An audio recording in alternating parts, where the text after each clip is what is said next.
Ya bani Adam, khudhu zinatakum inda kulli masjidin. Take your beauty seriously, take your clothing seriously, beautify yourselves, dress up, come decked out at every time of prayer and every place of prayer. Beautify yourselves when you talk to me. Dress nicely when you pray. Don't wake up for Fajr in your pajamas and make Fajr in your pajamas. Dress nicely before Allah. If you have a meeting with the CEO of a company, you dress up.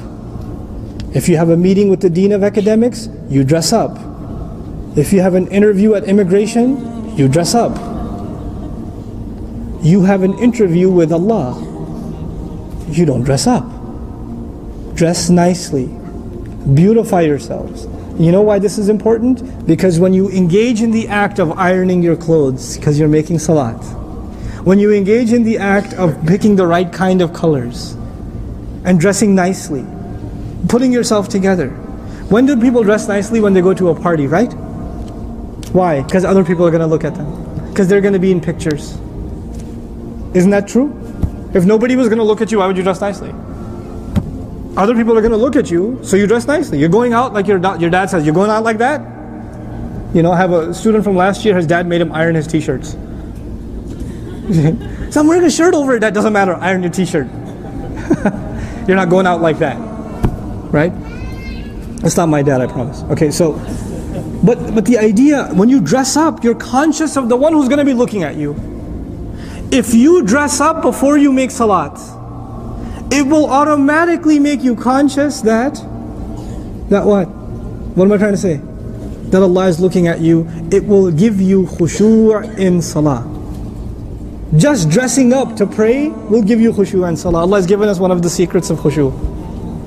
People say, how do I get khushu' in salat? How do I pay attention in salat? How do I recognize Allah's presence? Now Allah says, dress up.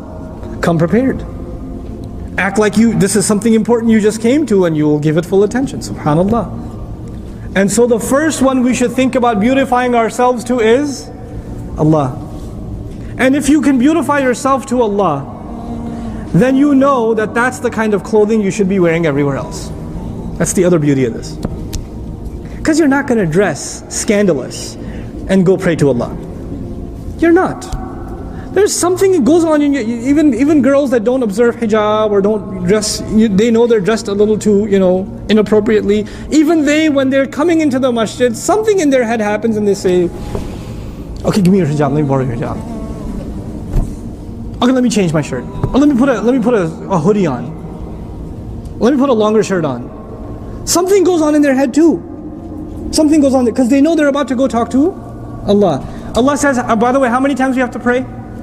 5 times. Which means if you're dressed up every time, that means in between those prayers you're not going to, okay, now that I'm done dressing up for Allah, now let me go dress all scandalous because it's time to go out in the world and show the world, I've been working out.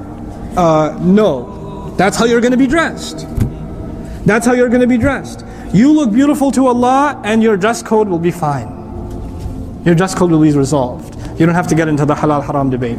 If your conscience can tell you that I'm standing in front of Allah in these clothes, and Allah said beautify yourself, so dress nicely. خُذُوا زِينَتَكُمْ عِنْدَ كُلِّ مَسْجِدٍ. Zinatakum. Part of our zina is of course making wudu, washing up.